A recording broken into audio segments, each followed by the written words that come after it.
from a global landscape, it continues to grow. In 2024, we saw several AI-related frameworks and pieces of legislation emerge. So in the framework department, the OECD AI Principles and the NIST AI Risk Management Framework, they continue to be prominent frameworks that are used.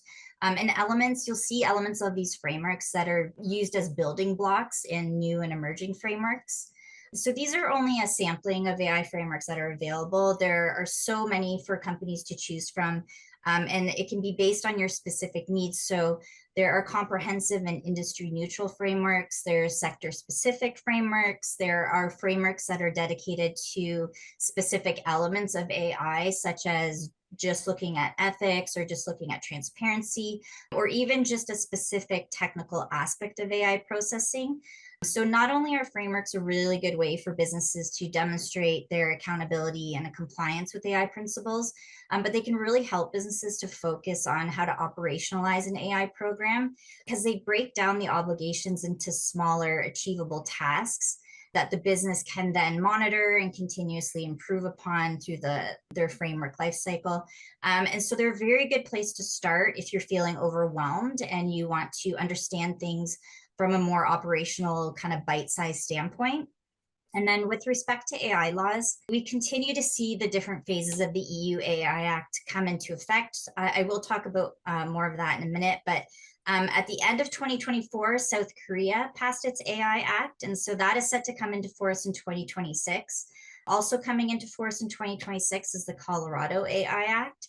So both the EU AI Act and Colorado AI Act focus on high risk processing, while the South Korea AI Act talks about high impact processing. So this is where obligations will apply to AI systems affecting life, bodily safety, and fundamental rights.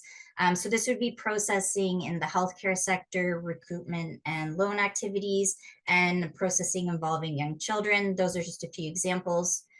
In 2024 and then carrying into 2025, we're seeing an increase in proposed AI legislation, as well as other types of legislation with AI components that are baked in. So a bill or a law might not be completely about AI, but it'll have an AI component to it.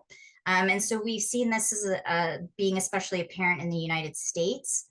President Trump revoked the executive order on trustworthy development and use of AI that was passed during the Biden administration.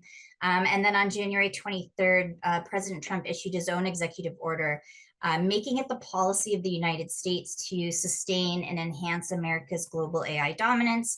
And this is to promote human flourishing, economic competitiveness, and national security. So the action plan that is set out in the executive order gives certain US federal departments and agencies 180 days to develop and submit to the president an action plan on how to achieve this policy. So more to come on this as that action plan gets developed and communicated. And then outside of North America, we continue to see proposed legislation in Asia and Latin America. So there are a number of bills that have been drafted and discussed during 2024, and we are eagerly looking forward to seeing what happens with them in 2025.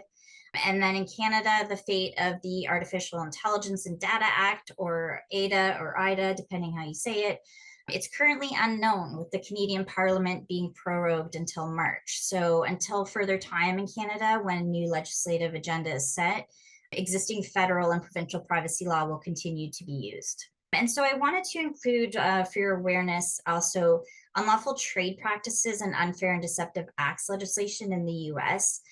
So although these are not specifically just about, they're not specifically about AI, we're continuing to see these types of laws being used as legal mechanisms to regulate the use of AI in the US. So in 2024, the FTC relied on the FTC Act to preside over AI practices that it thought constituted an unfair or deceptive act. And then also recently, Oregon's Department of Justice issued guidance on AI that specifically called out that misrepresentations and certain other practices involving a business's use of AI would be caught under its Unlawful Trade Practices Act. So it's important to see the legislative landscape a bit more holistically when it comes to AI. So it's not just AI specific legislation, it's not just data protection laws, but there are multiple other laws, including, as previously mentioned, copyright law as well, that will come into effect depending on the type of processing that you're doing.